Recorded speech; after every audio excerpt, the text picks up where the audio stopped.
So yesterday I studied this Modica-Mortola energy, and what I discussed last time was that you consider this energy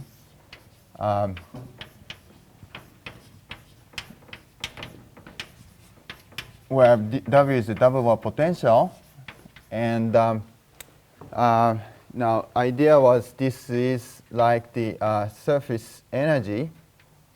Okay, so maybe I'll just go up.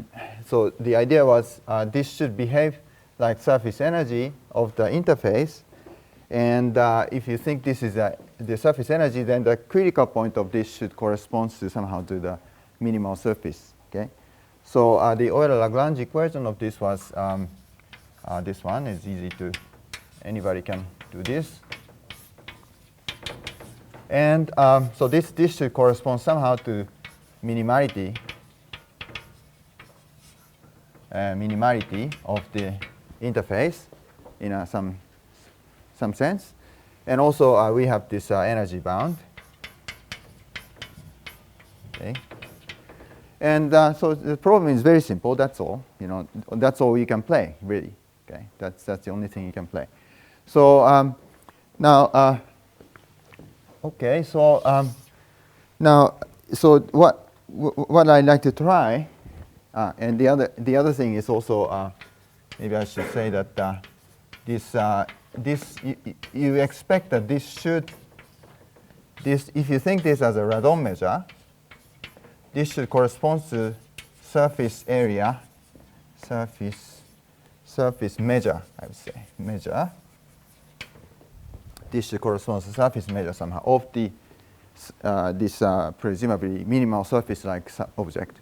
Okay, and so what we try to do, what one tried to do is to somehow mimic the property that's known for minimal surface. Okay, so there are a lot of things known about minimal surface, which is very, very measure theoretically useful, and try to see if the same thing may be true. And one of the very important property of the minimal surface. Okay, so let M to be a minimal surface in Rn. Okay, it doesn't have to, of course, the whole Rn, but let's say M is a n-1 dimensional minimal surface.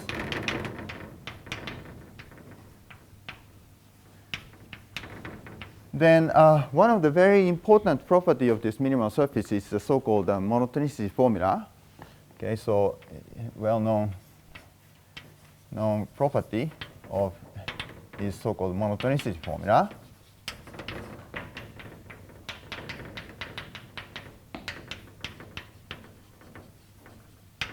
So this says the following. So given any x in Rn, so you fix arbitrary x, and define, and also for any r, you define this function. So x is fixed, okay, and define this function r to n-1, and the area of this M, which is minimal surface, intersected with the ball radius r. Okay. So you define this function, which is a function of r, and x is fixed. Okay, now for now, and then the monotonicity formula says that this.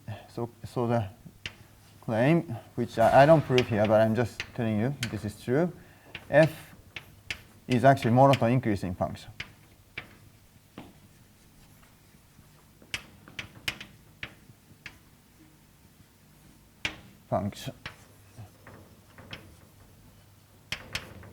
Okay, so that is, well, just to be clear, for any R1 and R2,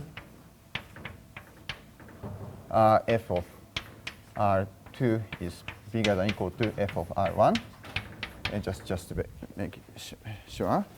Okay, so this property is true. That's a well-known property of a minimal surface, and I don't prove it. I just tell you this is the case. So you see, you know this for minimal surface, and since we expect this surface measure is like surface area of minimal surface, we expect something like this. So you try to mimic this. So you expect that, well, if you think this is a surface of energy, then you expect that let's define the sort of similar quantity r to n minus 1. And then, well, what is this guy? If you try to mimic with that surface energy, that should be the integral over ball of radius r, and you just integrate this energy. Okay? That should be the sort of corresponding quantity for this. If you think this is a surface energy, this really is like the surface energy inside of this ball of radius r. So if you believe that this is like surface area, well, expectation is that this Fr is monotone increasing. Okay, so maybe you may have to modify, but some monotonicity.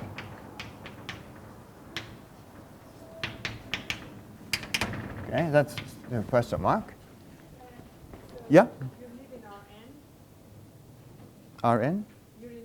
Yeah, Rn. Yeah. Well, or in omega, I say maybe. Yeah. Okay. Huh? So your scaling is 1 over r? N minus 1. Because And the gradient of u is like 1 over r, so you have a 1 over r squared and an r. So that quantity scales like r? what? This That quantity? The whole quantity scales like r. This one? The whole thing? Yeah, the whole thing. Well, this is supposed to scale like constant order somehow. You see, this is a surface, energy, rapidly. Okay, inside the ball of radius r. So that should scale like r to n minus 1. Okay. Because that's the same thing here. This is r to n minus 1, right? Okay. What's the relation between epsilon and r? Oh, epsilon r. Okay. Well, epsilon r is somehow epsilon is the one that goes to 0. So I don't know. I can. Okay. I guess I'm sorry. Okay. Because normally gradient, Oh, okay. gradient of u is 1 over r. Don't think that way. So you think that the thing inside Yes. is like a 1 over. I understand that. I get to the point, actually. There's a scaling difference, yes. Yeah, that's a very important point. You see, this guy, yes, this guy scales like r to the n usually. And this one, if you forget about this, Rn minus 1. So I'm sort of taking the middle scaling, right? Okay? Okay, maybe I should say, well, I don't know. Okay, so epsilon, here is epsilon, and so, I don't know, epsilon is something that goes to 0, so I don't really want to say it's like r to something at this point. But yeah, it's an important point actually, though, that, if normally this scales as r to n, this, because of the gradient square, r to n minus 2, and then you're actually dividing by this. Okay, actually that's an important point, and that's exactly the difficulty that you face, in fact. Okay, so now let's see. So is this true? Actually, surprisingly, this is true. In fact, let's see. Let me give you a proposition. So for omega tilde, let's say, is, well, actually, it doesn't have to be compactly contained. Omega, well, you have to have some distance, I guess. Okay. Well, okay, let's see. Well, let's just say compactly supporting. Then there exists epsilon 1, which depend on the basically omega and omega tilde. Well, actually, the distance of omega and omega tilde, and maybe also the dimension. And also, there exists a constant, which is also just the distance between omega and omega tilde, with the following property, that for any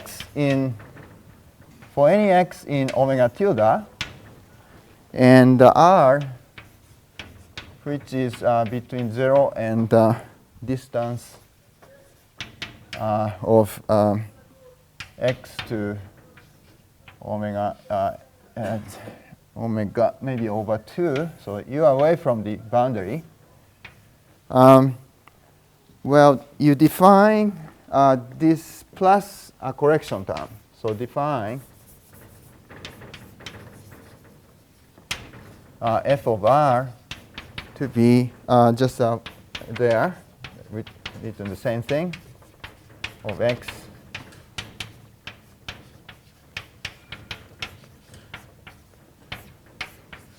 and plus this constant times r. Okay. Then this quantity is in fact monotone increasing.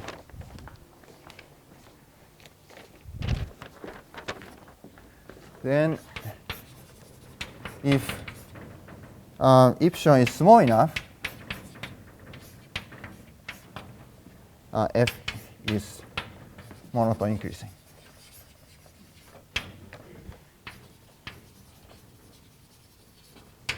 Okay, so that's the first proposition I'd like to explain.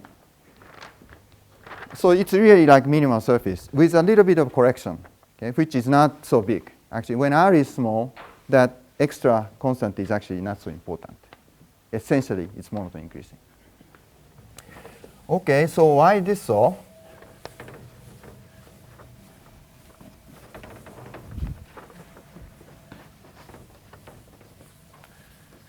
So let's see the proof. You know, there's very little you can play with. See, all you have is just this equation, one equation, or the Lagrange equation. So you have to do something about with these things. And now the good thing to do is to get some interesting formula first. Okay, so before I go to the proof to this, let me get you sort of interesting formula that I want to use twice actually, this time and another times. And so so a little bit of deviation. Okay, so this deviation, detour maybe, is let G be any vector field, C1 and compactly supported vector field in Rn on omega. Okay, so this is like a test vector field. Okay, I want to derive some interesting formula which is very, very useful. Okay, so G is a C1 compactly supported vector field. And then what you do is the following. So I multiply G dot nabla U. Oh, by the way, okay, U is, I guess I'm not putting epsilon anymore. Okay, so multiply G dot nabla U to the equation. Okay, and then do integration by parts as much as possible. Okay, so let me do this. It's not so difficult. G dot nabla U. Okay, let's see omega and say Laplacian U is equal to G dot nabla U times. Okay, so you have epsilon W prime over epsilon. Okay, so you do integration by parts. This side, you see G dot nabla U W prime. So this you can think as, this W prime U is, this is, of course, nabla W over epsilon. That's the same thing. So do integration by parts. You get minus of, let's see, so you throw this derivative on G, so you get the divergence of G times W over epsilon, okay, this side. That's fine, right? That's easy. How about this side? Let me, okay, maybe move here.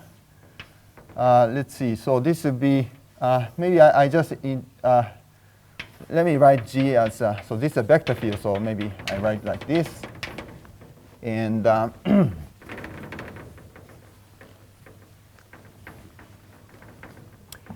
let's see, so maybe I write with, let's see, u, and Laplacian would be, let's see, well, Laplacian. Okay, maybe I just write this as u xi and u xj xj. Okay, just to do integration by parts. So you throw this derivative this side, one of the derivative this side, then you get minus epsilon and gi xj uxi uxj plus differentiating this guy gives you gi uxi xj and let's see uxj. Okay, that's fine. Just doing integration by parts. And then also notice that this guy, you can write this as 1/2 gradient u square of I, okay, I derivative, sorry, xi derivative. Okay. So you do integration by parts again, going back this way. Then you end up having the following: so minus epsilon gi xj uxi uxj, and this would be so you have minus, so plus 1/2 of another u square divergence of g. Okay, I guess you have epsilon, yeah. Okay, so what we get here is the so just to put together, let's see. So you get okay minus epsilon. Let's see, gi x j uxi uxj plus 1/2 number u square divergence g is equal to this right hand side, so minus of w over epsilon divergence of g. Okay, so that's what we get. That's actually I'm going to use this twice. Any question? I think that's sort of vector calculus exercise. So it's very simple.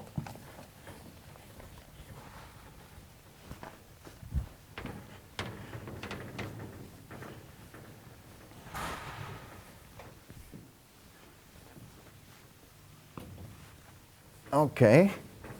Now, again, you somehow mimic the things that you do when you try to get the monotonicity formula for minimal surface. Okay. So something you can do is that from the experience with minimal surface, I know what to do, roughly speaking, and so let me show you what to do. Okay. Now let x be the one that the center that we are interested in. Let x to be 0 by just parallel transport, by just shifting x to the origin, just to have an easier notation. And we let gi to be xi, which is a coordinate, xi is coordinate, times rho times absolute value of x, where rho is smooth function. So rho of s is a smooth function, which is in the end become the characteristic function of 0 to r. Okay. So that's a smooth approximation to the characteristic function. So this means that the rho of absolute value of x is roughly the characteristic function of bow of radius r. Okay. Okay, so that's a smooth approximation of the bow of radius r. And this type of vector field is the one that you use when you try to show the monotonicity formula for minimal surface, in fact. So so from that experience, I know this should be the right thing. Okay. So let's compute, well, with smooth approximation, what you get. Well, it's easy. It's not so difficult. It's very easy, actually. You just, just do computation. Let's say gi, you differentiate with respect to xj, would be, well, you have xi, so when I is j and j are equal, of course you get 1, but otherwise it's 0. So you have a Kronecker delta of rho. And if you differentiate this one, xi times rho prime, well, rho prime times the inside would be x over xj. Okay? Fine? No problem, right? That's very easy computation. And so divergence of G would be, the divergence means, well, summing over I and j going from 1 to n. So that's, you have n times rho plus this would be, well, you have I and j is equal, and that you get x squared. So you should get, okay, so maybe I should, oh, okay, maybe I should have x times rho prime, okay? That's what you get. Okay, now you plug this in to this formula. Now you just plug in and see what you get. Now you have divergence in 2 places, and so let's see. Okay, so it's a little bit of fiddling with this. Right, so divergence, well, G, you plug this in, and you know, it's hard to do this kind of thing on the blackboard. So, okay, so let me show you. I have these handwritten things there. So if you, I mean, this is nothing hard, right? I mean, everybody can do it if you want. So then please believe me that, or you can check this right away, that this comes out to be the following. So if you put these things together, you get this, okay, rho plus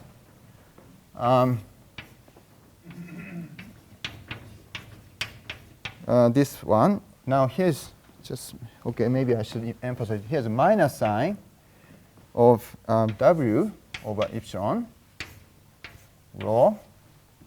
So I'm actually doing a little bit of shift, adding and subtracting here. Square plus w over epsilon.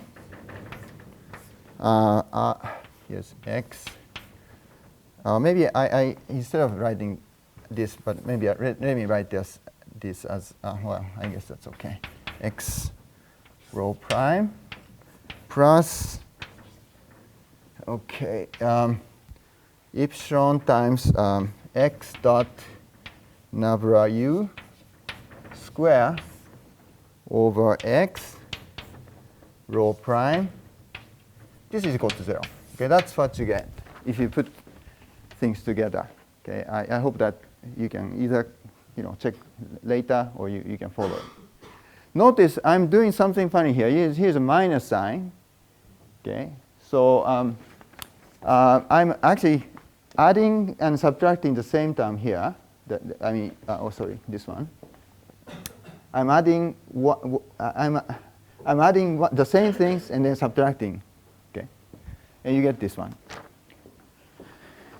And now you let rho, this approximation goes to the actually this characteristic function.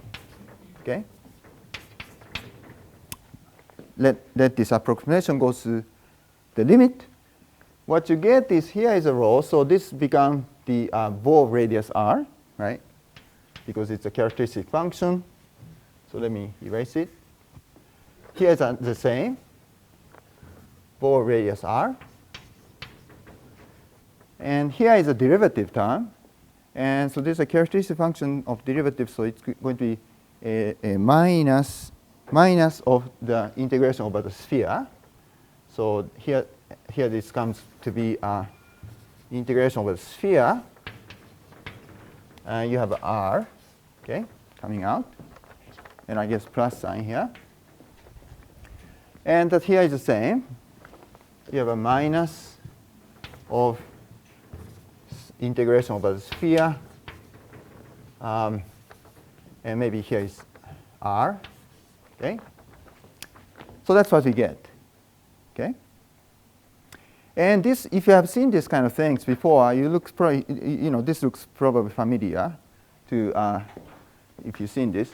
Now, notice here, well, this is a little bit of a strange term because you have a minus sign. But otherwise, well, we have this, let's see. OK, maybe I should put this outside. Now, you see, now multiply, once you get to this, multiply. Now, R to, no, sorry, 1 over R, let's see, N. Then what we get is that, okay, maybe I should just fix one. Okay, so you multiply, and then you realize you can write this integration as, oh, yeah, let's see. So you do that, and then you realize you can write this as ddr of 1 over Rn minus 1 br square plus W over epsilon. Okay, this is equal to, well, plus 1 over Rn br epsilon square minus W over epsilon dx is equal to, the last term is plus R over n plus 1 epsilon, and let's see, that's integration over sphere x dot number u square over, oh, R is outside, I guess, yeah, okay, so square, okay. And by the way, this is square term, so it's non-negative. So maybe we probably just say this is bigger than or equal to 0. Okay. This is positive term, so let's drop this. Just fine. Okay, so this is what you get. Okay, by this very simple computation, it's actually easier, I would say, than getting monotonicity formula for minimal surface. Everything is smooth. You have to worry about like almost everywhere. Like the one Giovanni was worrying about today. Here everything is smooth, so nothing to worry about. Okay, now you see, if you want to say this is monotone increasing, all you have to say is, well, this derivative is positive, of course, right? If this is positive, then we are okay. We are very happy. But now you have this extra term, which you have a minus sign here. Okay, so a priori, you don't know the sign of this term. Okay. And this, in fact, that's exactly the things that Tatiana you mentioned, that in fact these guys have different scaling property a priori. So somehow, in a very sort of naive way, that's the sort of the reason that you get this kind of term. Okay? So different scaling, quantity, you put it together, and you end up having this extra funny term where you don't know the sign. Okay, and the upshot of this story is that, in fact, even though this comes out to be signless term, what you can prove, and this is something quite amazing, I would say, is something you can say is the following. So here's a lemma, which is in the my paper with Hutchinson.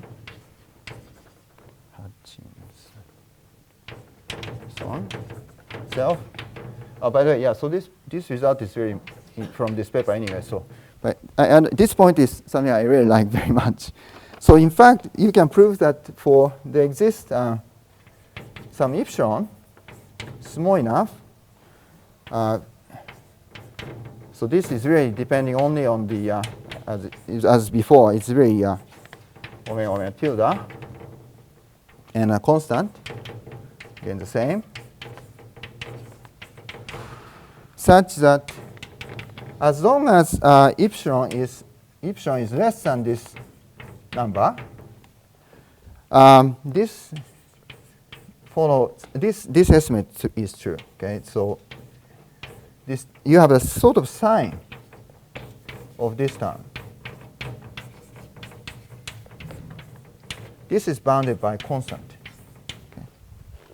By the way, this is only positive part, okay, not negative part. Okay.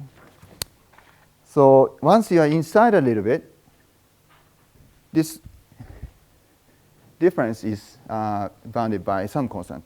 And notice this is very actually non-trivial if you think about it. Because you see this quantity a priori is like of the order of 1 over epsilon, right? This also too. This is like, W divided by epsilon is the maximum value of this is 1 over epsilon, well, minus sign. But again, also this one is 2 because you see the interface, the gradient is typically near the interface is of the order of 1 over epsilon. Okay? So this epsilon squared times epsilon is still 1 over epsilon's order. But the difference is actually, in the soup norm, is less than some number. Okay? And the proof of this is actually very elementary but very tricky maximum principle. Okay? I don't have time to do this. But maybe I should just, so the proof is elementary but very tricky maximum principle.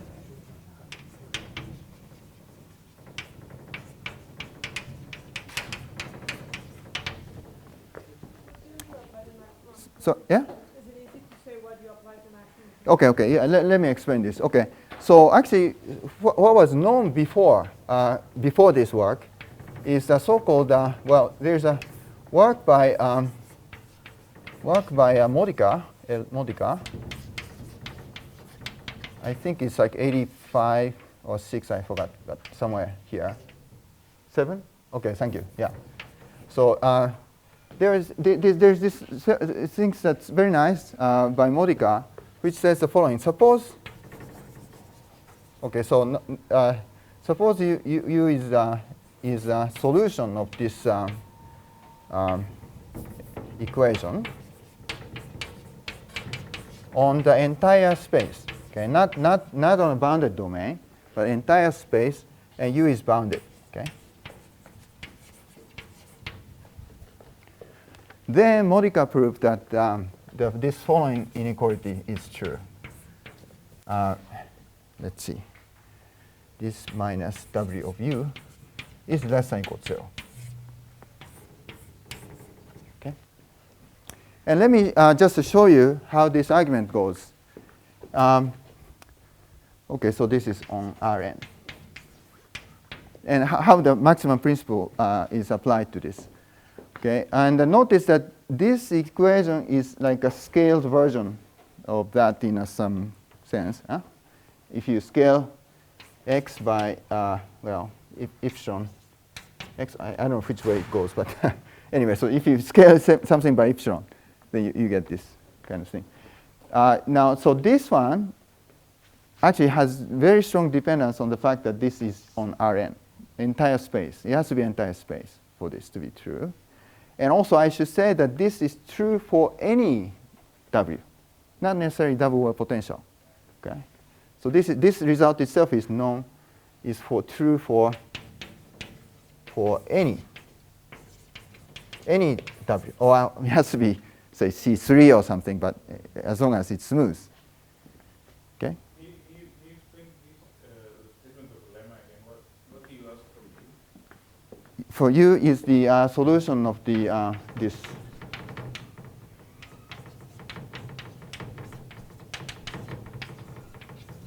That's it. And what about W there? Hmm? The specific W or the... Okay, yes. Here is W. It has to be double wave potential. Well, to be, I was not so specific, but actually it has to be double wave potential with 3 critical points. 1, 2, 3. So there's 2 minima and 1 maxima. As long as it's in this shape, actually, this is true. Okay. But here is, I have to emphasize that this is actually, this is true for any W. And let me show you how this argument goes. So let's call this as a, let's say eta. Okay.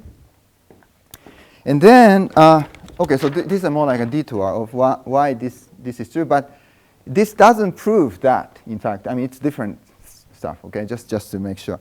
Okay, so now let's call this eta. And I show you that eta satisfies some differential inequality. And this one is not so difficult. You just compute eta xi. You can see that the differentiation would be uxj xi minus w prime uxi. And the Laplacian of eta would be uxi uxj square plus uxi,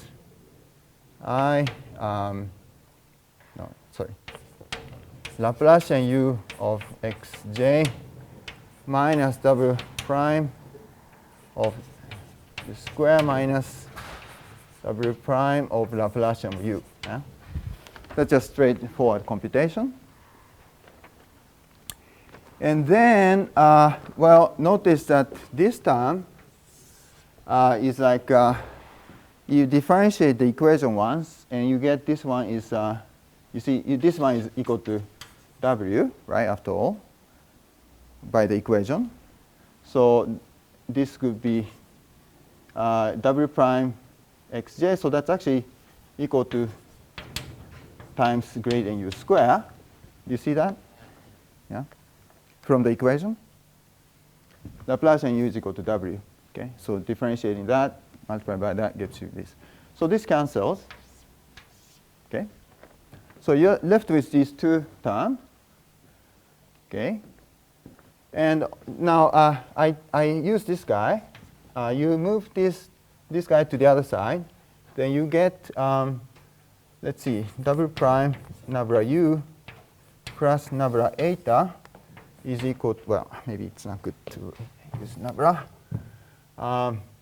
W prime uxi plus eta xi is equal to uxj, uxi xj. Okay. Now you take a square of this. Okay, so maybe now I use sort of summation notation. It's because it's a little bit confusing. Take a square of this. Let's see, xj uxi xj. Now here is a summation of j. Taking a square and then I'm summing I. Fine. I'm just move this on the other side. Take a square and then a sum. Now by Cauchy-Schwarz, this would be bigger than equal to, well, you take a square of the okay. I'll just do this. This would be j uxj square times. Let's see, this would be j u I uxi u xj square, right? I hope that's correct. Right? I guess that's right. So, well, this doesn't have any summation of I, so let's just put this guy over here. All right? So, well, this you can say that this is nabla u square times the, well, let's, okay, uxi xj square. Okay? Right, and now I use this to here. Okay? That is, I just divide both sides by W square, and you get this guy. All right, so from that, it's basically not so difficult computation, but just a bit cumbersome. Right.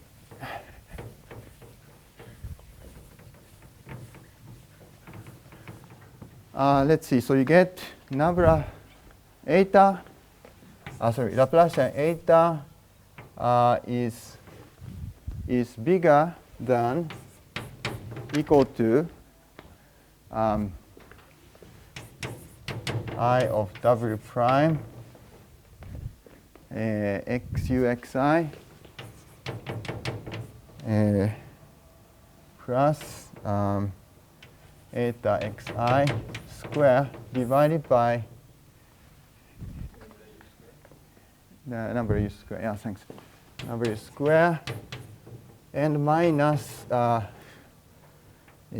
Well, actually, Laplacian you can also change it to double prime. Okay, so that's minus double prime square.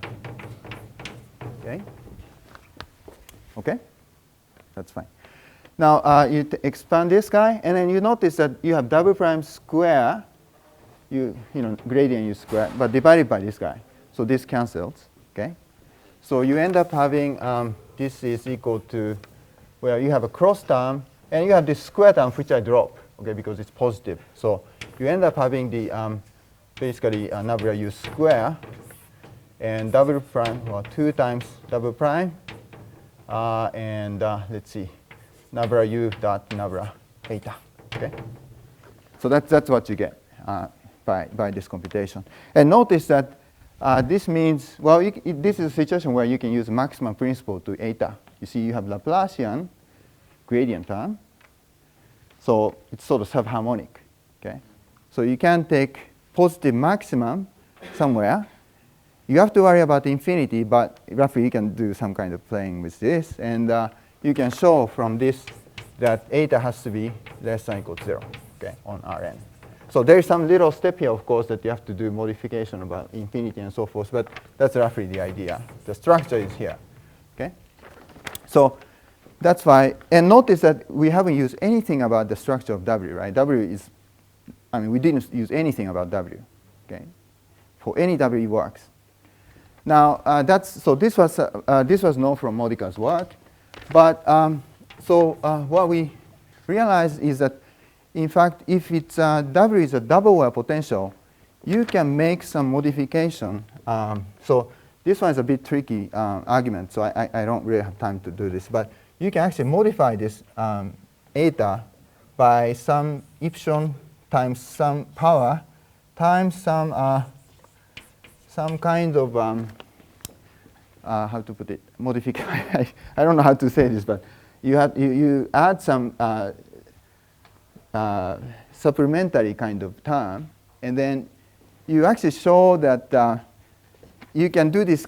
You can do a local estimate of this somehow. Okay, so the idea is to do local version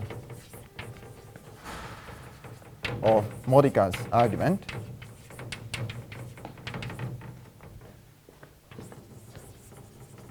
Well, actually, local is not really local in some sense. You do with this scaling, you do an argument on a ball of radius 1 over epsilon.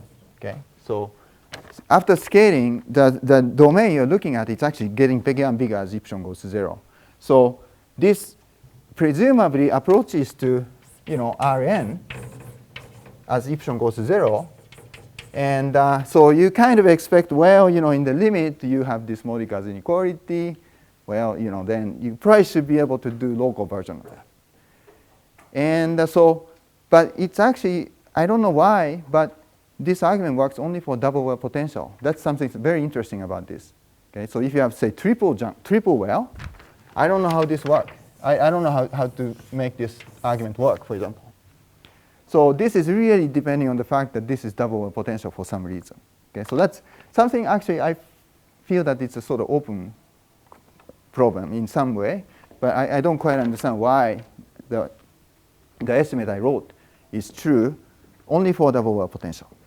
Okay. So what about the hypothesis U-bounded vectors? Sorry? The hypothesis on U-bounded, does it answer? Well, I think, let's see, I forgot exactly, but so when you try to deal with the infinity, I think you have to, worry about that, I think. I don't know if boundedness is so essential, but I forgot the proof, in fact, about the detail of that. But, okay. So that, yes. Yeah. So when you get your f is less than or equal to 0, use this equation equality. Yeah.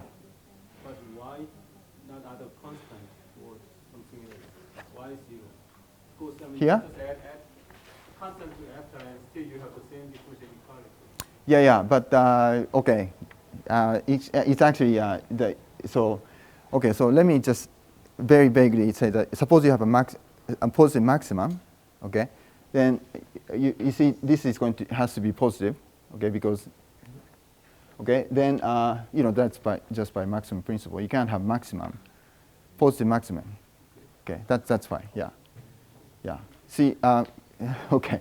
Why it's positive is because of this division. Yeah. Notice that this eta is this guy. So if it's positive, this gradient has to be, of course, positive, right? Yeah. Okay, so now with this estimate, we have the monotonicity formula basically because the term we had proven is bounded from below by minus constant. Okay, so what we end up having is that so with the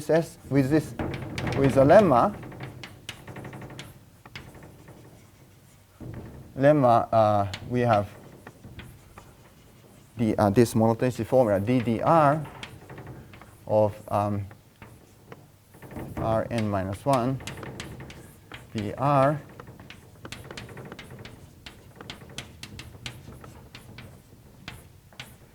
is bigger than or equal to, well, so if that term is bounded from, well, it comes, well, actually, maybe I should write the whole thing.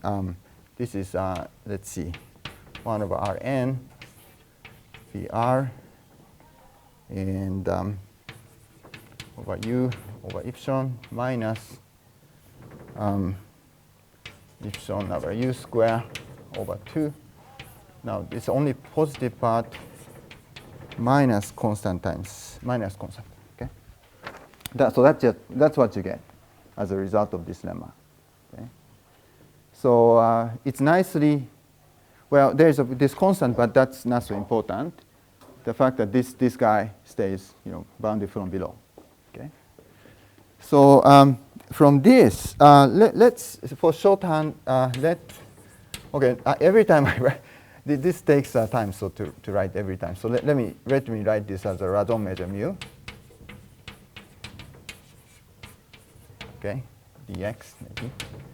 Then this says that so from this as a corollary is that for any R1, R2 with less than distance of x to say boundary of this one. We have, by integrating this quantity, we end up having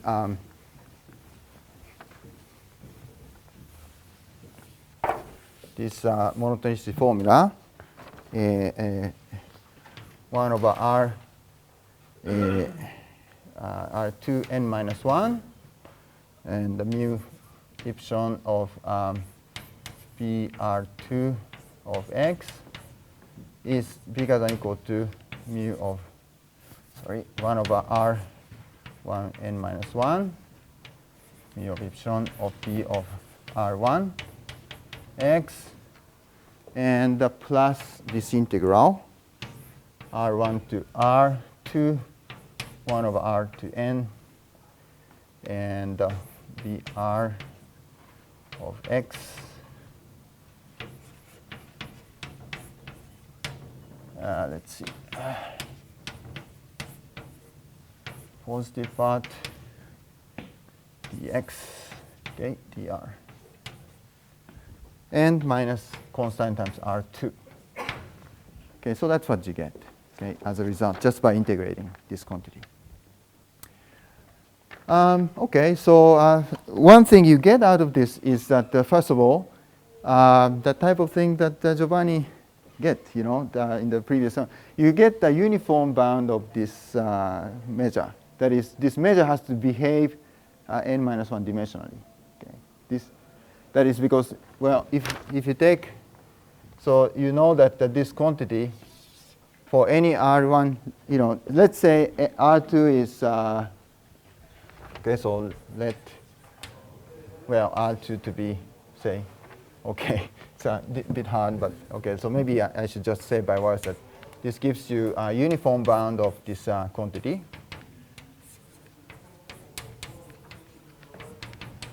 is bounded by constant for, well, so for any x inside of the omega. Well, actually, it's not quite so, but I hope you understand what I mean. For whenever x is away from the, okay, maybe I should say Brx is contained in omega theta. Yeah, that's a very good way to do. Yeah, okay. So this is something you accomplish because the total energy is supposed to be bounded. So so then this is true for any R1 less than R2. So you get this kind of uniform bound of the so-called density ratio. And also the other things that one gets is the following. So also as a corollary, whenever x is so if a point is in an interface, okay, if x satisfies u of x is less than, say, 1/2, okay. So this is like this is a point in the interface because, you know, it's in the interface, the value of u is like, say, between -1/2 and 1/2, okay, if you like 0, okay. If you satisfy this, you are in the interface. Then notice that let R1 to be epsilon, okay. Let's take R1 to be epsilon. Then 1 over epsilon to n minus 1, ball radius epsilon, okay.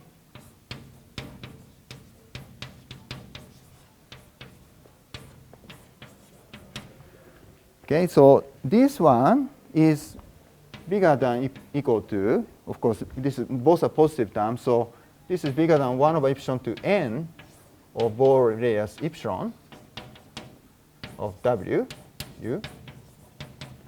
Okay. Now, u doesn't change very much actually in the epsilon length scale because gradient u is at worst constant over epsilon. This is not so difficult to get because after rescaling of the equation of, you know, x by 1 over epsilon, the equation you get is this very, very nice elliptic equation, okay, with right hand side bounded. So this kind of estimate is true. You know, after rescaling, you get that, and, you know, you get the nice O estimate you need. So, and after you going back to the original scale, this is what you get, okay? So what I mean is that in the epsilon ball, this value does not change very much, okay? So that means there is a bound on this epsilon ball by some number which is positive, okay, in this ball. So that means, well, you see the volume of this ball is epsilon to the n divided by epsilon to the n. You still have some positive number, okay? So this is bounded by some number, let's say, well, let me write again C0, which is positive, okay? So whenever you are in the center of the interface, you have this quantity bounded by some positive constant. Because of the monotonicity formula, you see this, well, if you just let R2 to be any R, if you let R1 to be epsilon, from this argument, you get the lower bound of this quantity. Okay? Whenever you are in the interface, you have this kind of growth of this quantity, at least of the R to the n minus 1 power. So,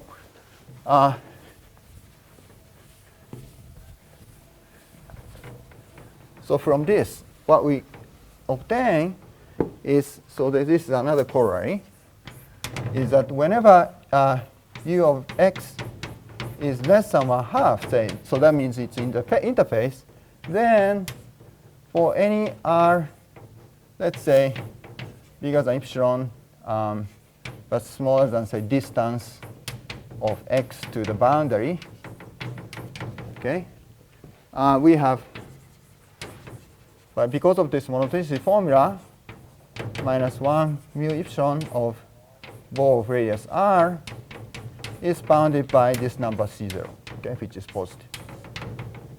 Okay, so you have this nice low bound. You know, this means that whenever you are in the center, well, whenever your point is in the interface, there has to be some amount of area, okay, or proportional to the Rn minus 1. That's what this says, okay. And so this tells you, well, in a way, this tells you the following. So you can't have very, very thin. You see, in I think Giovanni's talk, there was this picture where you have this surface which is extremely, you know, thin. This kind of things cannot happen for if you have this, because if you take a point here, you know, if the interface looks like this, if that's a picture, then, well, you know, if you take a ball radius this much, well, you see how much area you have very little. But this estimate tells you that's not possible, because you have to have certain amount of area, right, which is proportional to the disk of radius r. Yeah? So this estimate is actually very, very useful. Whenever you do this kind of problem, this type of estimate is somehow essential, I would say, to get rectifiability. Okay, so to get the rectifiability, you need this. Well, not always perhaps, but very often that's the case. Okay, so you get this out from this monotonicity formula right away. So once you have that, somehow the rectifiability of the limiting object is rather already kind of expected. Okay, so maybe take a break right now. Yeah, it's a good time. Okay. Out from this monotonicity formula, the other things one can do is that the next claim is that let's call this Xi epsilon to be. I just want to name this as this difference. So here's just I want to emphasize this minus sign. Okay, minus sign. Then the claim is that as epsilon goes to 0, this Xi actually converges to 0.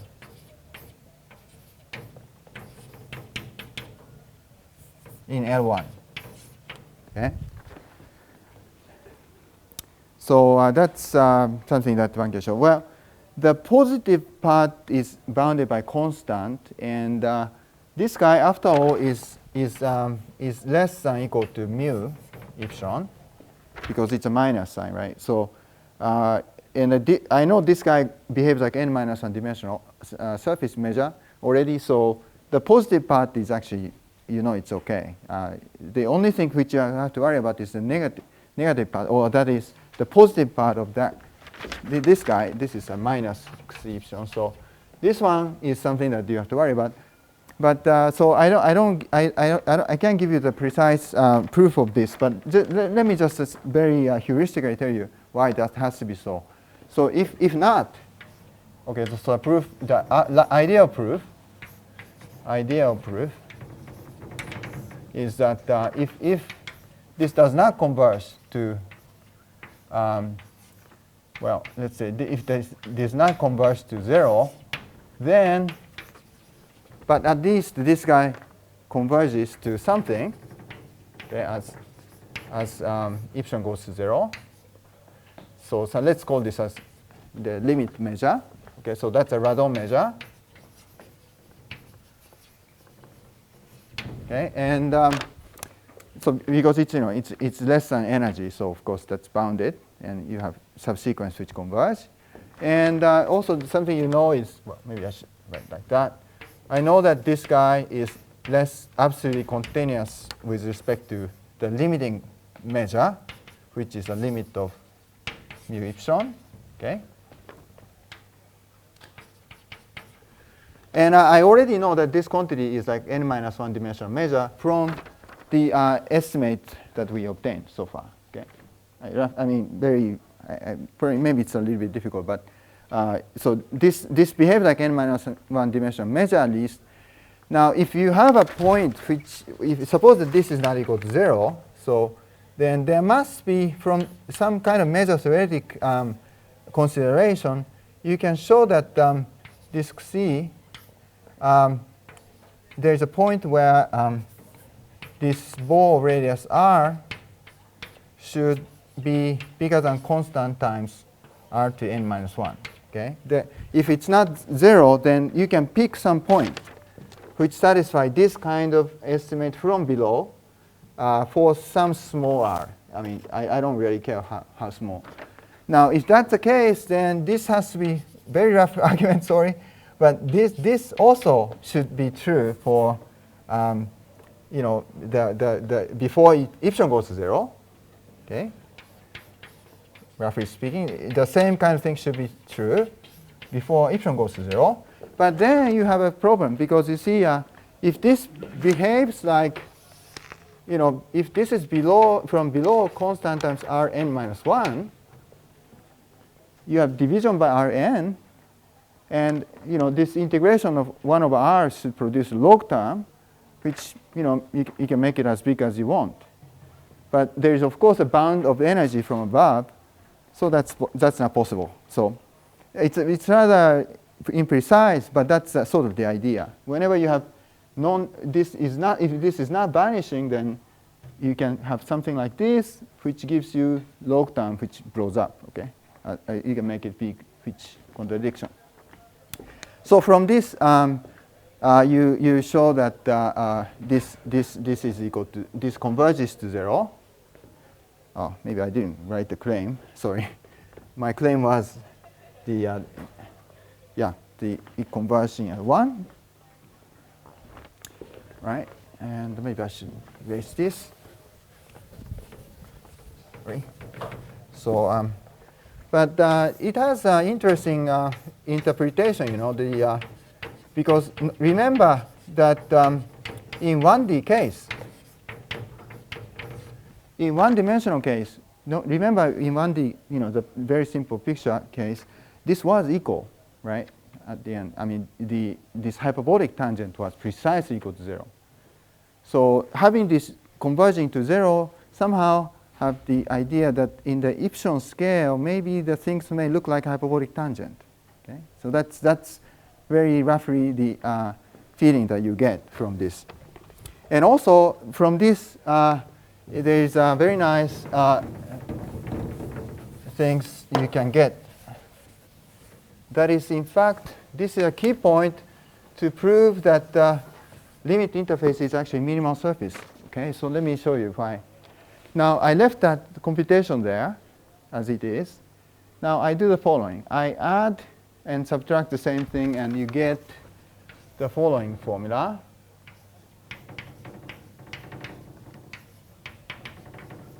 Minus epsilon gi xj uxi uxj. Let's see, this is equal to, okay, over 2 number u square minus w over epsilon divergence of g.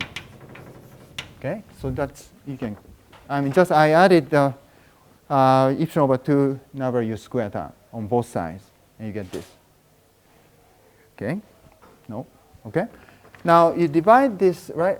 So now you divide this by number u square, and you get the following. So it's divergence of g minus gi xj, well, uxi number u uxj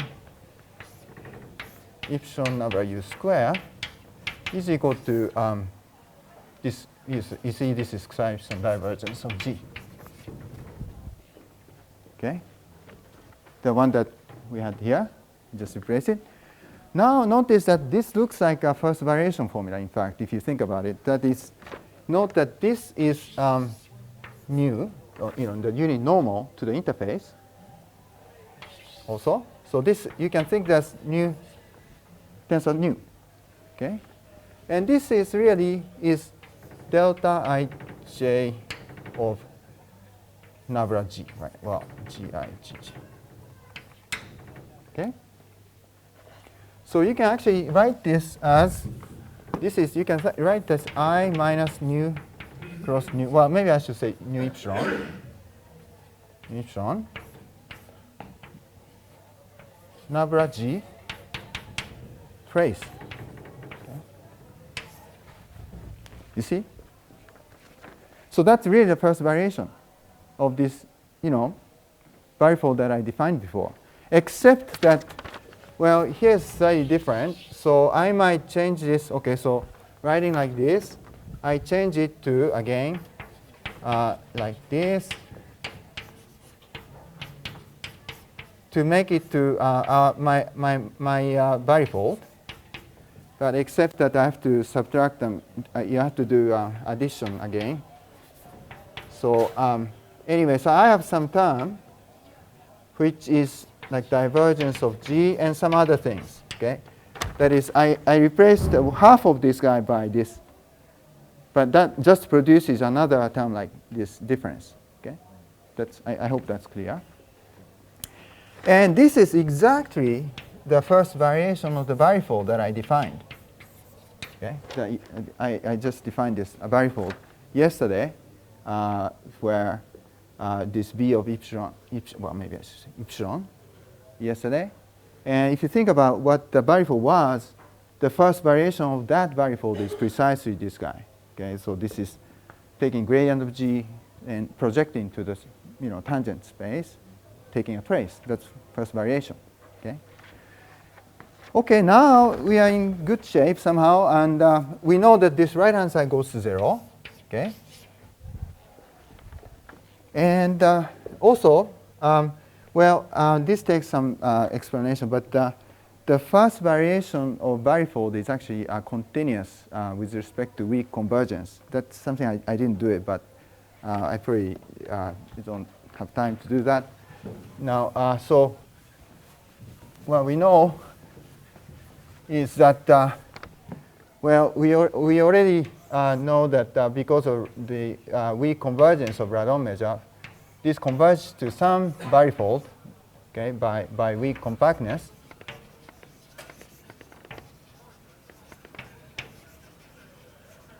Of Radon measure. And then it's not so difficult. It's really just a matter of checking the definition. But the first variation is also converging to weakly to V0. Okay, so this just by almost like definition. Well, it's a good exercise to think about this. Okay, that's the case. So this tells you exactly the first variation of the limit measure is 0. Well, okay. Or G is equal to 0, because I proved that this is goes to 0. This converges to this 0. Okay. So actually, this limiting varifold is actually first stationary. Okay. Now the other things I should point out is that because of the lower bound that you get here, yeah. By the way, mu epsilon is the same thing as the weight measure of V. Okay, that's I probably should have used this notation before, but the same thing. So we know, well, these guys converge to V0 also. Okay, so this converges to V0. So V0 has the V0 has a lower bound too. This is bigger than or equal to constant times RT n minus 1 whenever x is in the support of V0. Okay. This one may not be so clear, but the idea is that since you are in the interface, the limit, you should be in the support of the limiting measure. Okay. So you got this. Well, I'm sorry, I can't explain very well, but just idea. Now these two things, first variation 0, lower bound. Well, this lower bound and first variation bounded gives you so-called Allen's rectifiability. There's a so-called Allen's rectifiability theorem. So this is probably a good way to learn about this kind of GMT. how you apply these things. So it's a very nice application of Allard rectifiability theorem, so-called Allard rectifiability. There is this rectifiability theorem. Tells you the following. So whenever first variation is bounded, or in this case it's actually even 0, okay, so it's of course bounded. First variation bounded, and if you have a lower bound of this type, then the limiting varifold, this varifold has to be rectifiable. Very non-trivial, but that's true. Okay, so B is rectifiable varifold. So maybe we run this notation rectifiable varifold. Okay. Yes.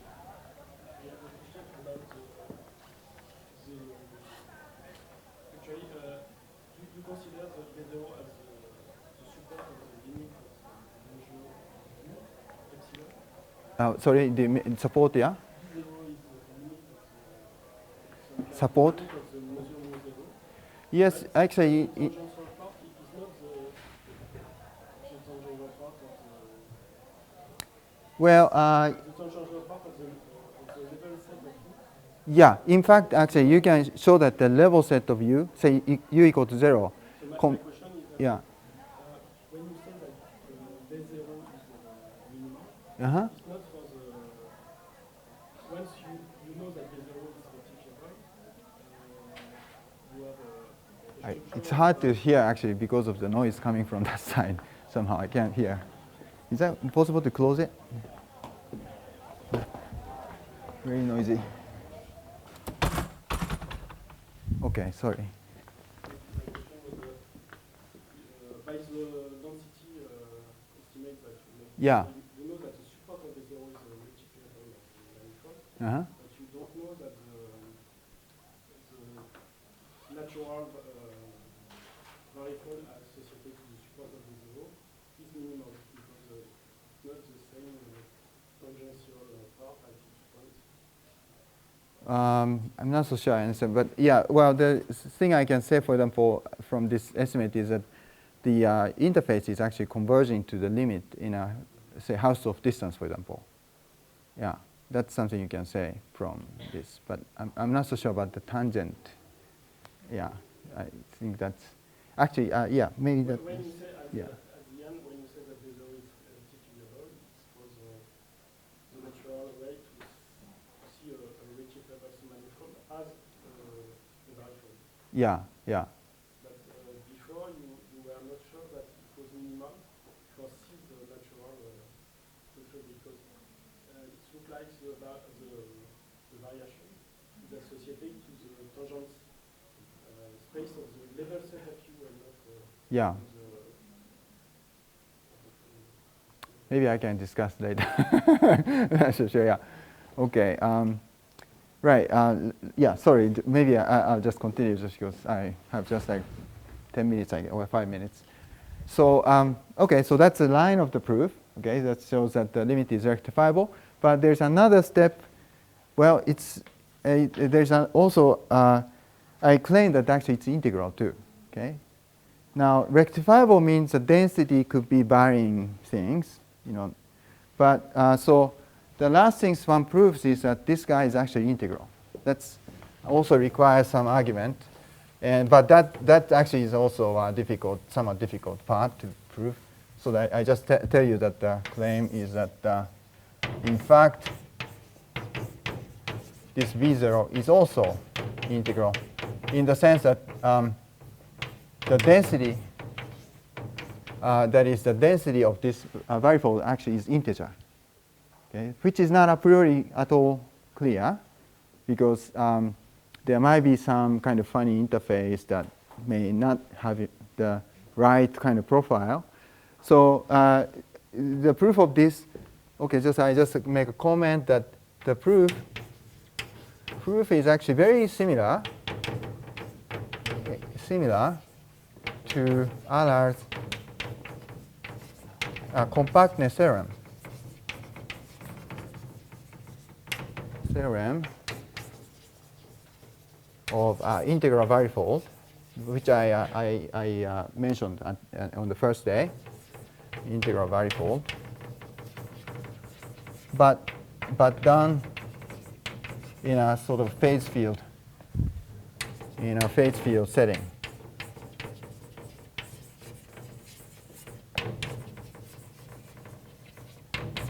So if you see the proof of that, you see some very analogous quantities to the Allah's original proof, and you kind of mimic what he did. You can prove that's actually integer valued.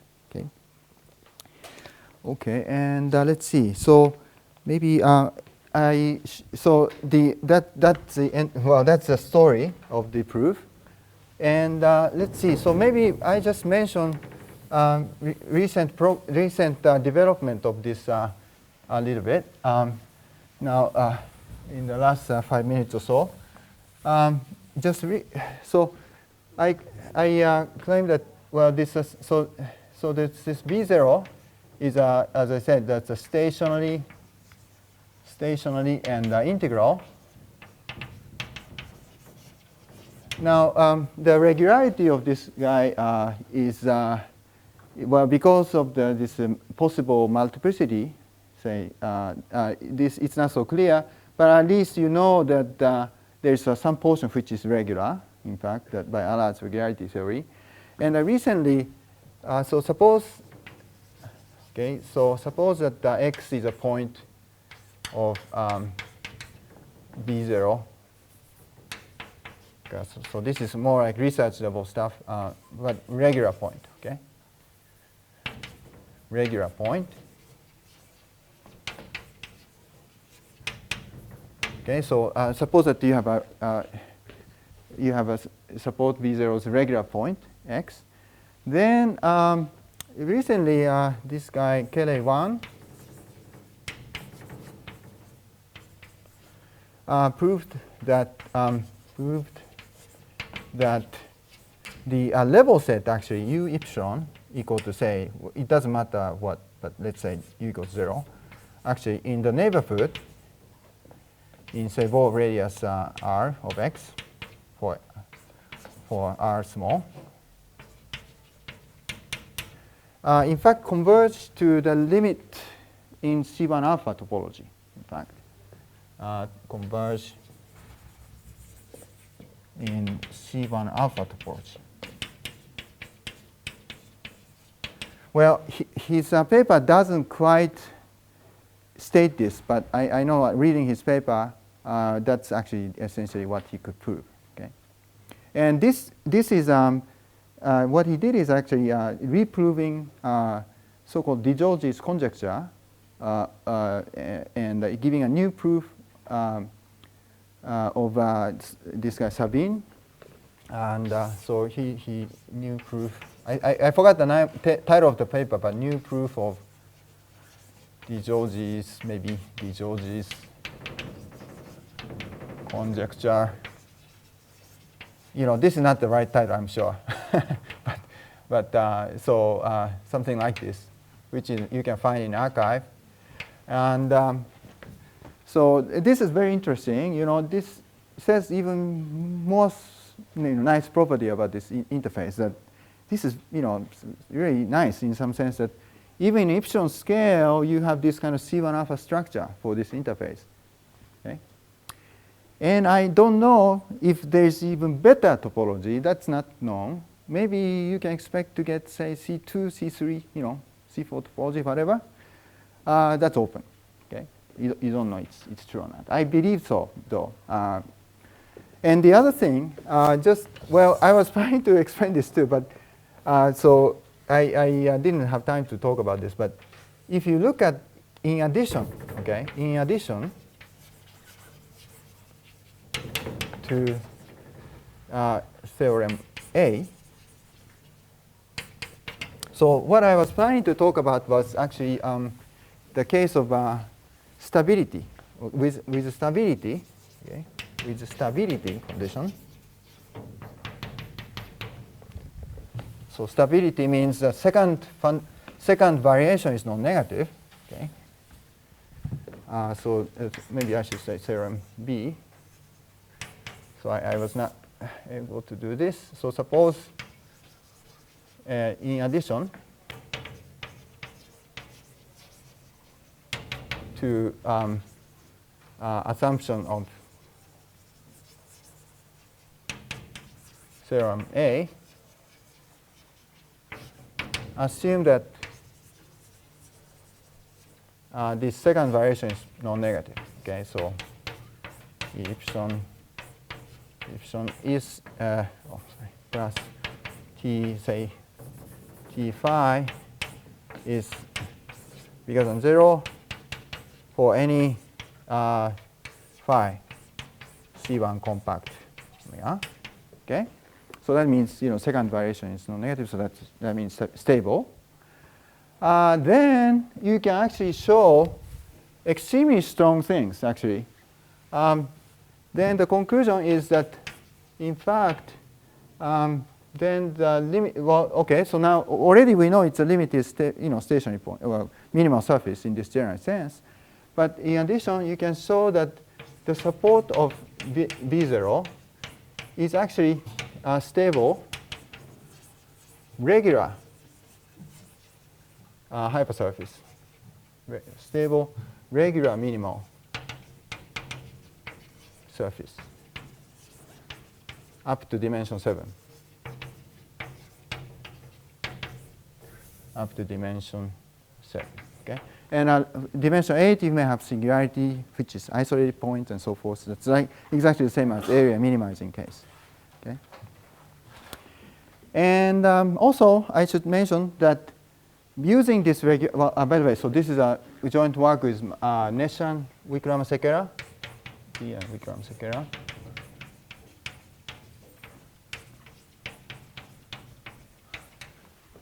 This, I think, is 12. And lastly, I'd like to mention that using this regularity theory, just last month, in fact, I just found it. Last month, I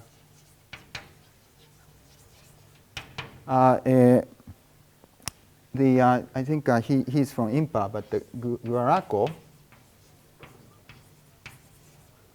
he's a student of Koda Marquez, I think.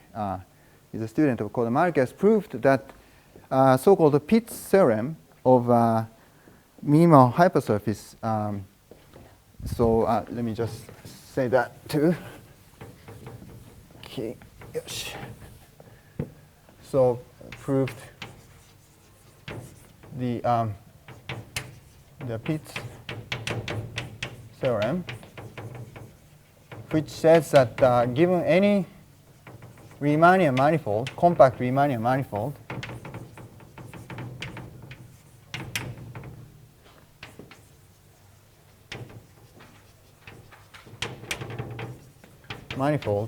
they exist regular. It's the same kind of regularity, regular minimal surface, minimal hypersurface.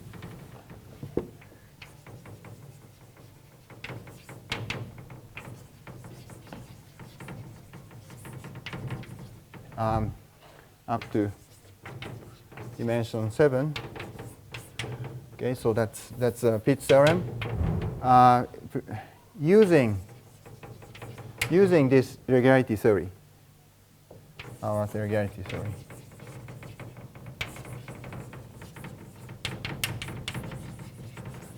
Which is much simpler than the original Pitt's work, because somehow this phase field approach is everything is regular until epsilon goes to 0. Okay. And you can do kind of Morse theory. You can do, let's see, yeah, so you can show that the Morse index is 1 and so forth. And then you see that kind of Morse index concept is very difficult to define for class of currents. And that's part of the reason that this Pitt's regularity theory, Pitt's existence theorem is very difficult. But you can avoid all that completely. You can just use this. You just use Morse theory, well, minimax theorem, mountain pass type theorem. You just let epsilon go to 0, and you get the regular minimal hypersurface. So that's actually quite exciting. I wanted to do that somehow, but somebody did it. But I'm very happy that the result has been used. Okay, so this is the end of this. Thank you.